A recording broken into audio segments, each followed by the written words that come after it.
Hi everyone, we're going to do a real quick video here on changing the tire on a pit bike. We're not going to do all the details, but we'll hit some things because, well, as you probably have figured out by now, popping a tube on a pit bike is a pretty common thing due to the quality of the tubes that come from the manufacturer. So first thing is, get yourself some decent spoons. By decent spoons I mean get them long. Leverage is your friend in this case, so don't cheap out and buy some short ones. Get the longer ones. The next thing is, what happens typically is there's a strap here that goes around the inside, and it's pretty common to break that. So replace it with 2 wraps of duct tape.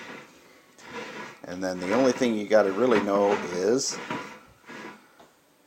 where the valve stem goes through, you got to take a jackknife or something and cut that little hole.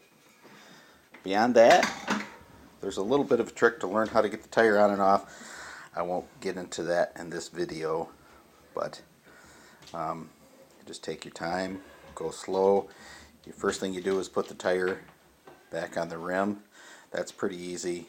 Then you got to tuck the tube inside, and then very, very carefully use the spoons and start spooning the tire back in the rim.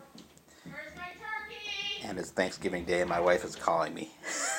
So with that in mind, good luck, and it's not too tough.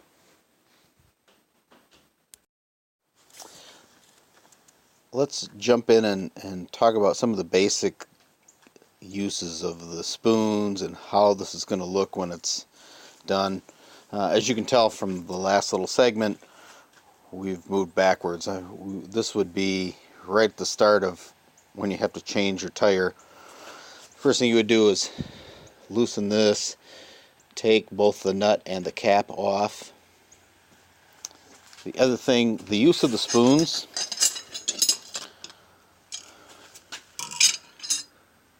First thing is, don't be afraid to lose some of the paint off your rim. Doesn't matter how careful you are, it's going to happen.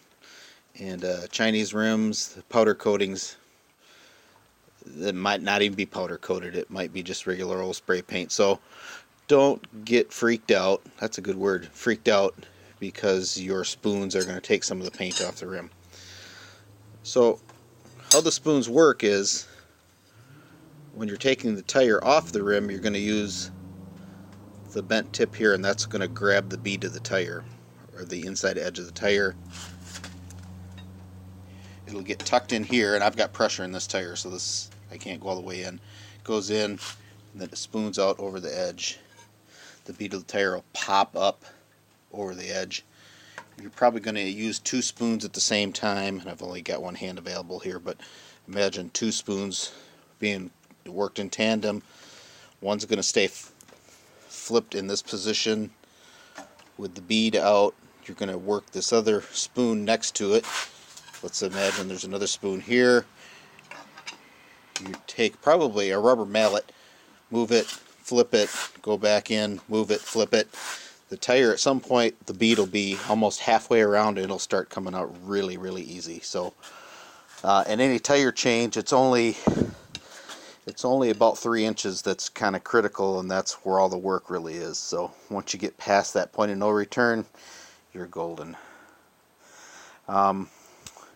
So you're going to see in the next segment, the tire will be all the way off. You put the tire back on the rim.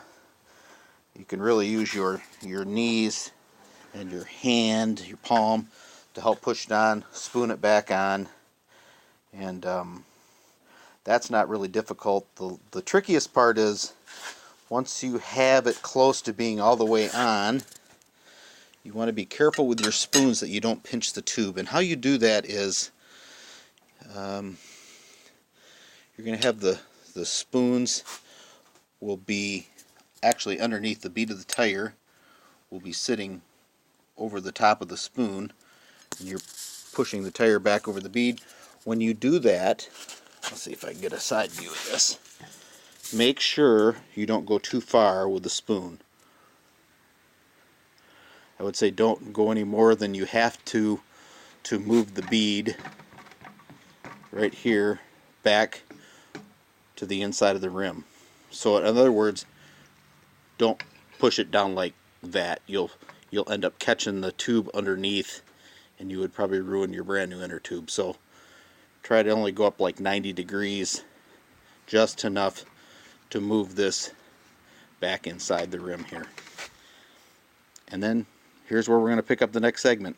I'm kind of cutting in, but I didn't want to leave you high and dry with no idea how these spoons work. But they work just like it sounds. This way to put the tire in. See the edge?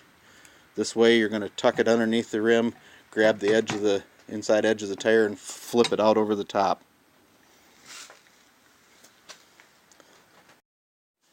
Okay, one other quick thing. You can see I've got the tire back on the rim. I've fed the beginning of the inner tube through the rim. You can see that. And the other thing to remember is, while I'm thinking about it, is if you've got a disc brake on your bike, put the disc brake away from the side that you're going to mount everything. Keep it out of the way. Otherwise things will get too tight and you'll end up pinching fingers and won't have enough room to swing your wrenches. So this is about 3 minutes after the last picture. All I'm going to do is tuck this in and spoon the tire in very carefully because you don't want to pinch the brand new inner tube. That's it. Good luck, guys.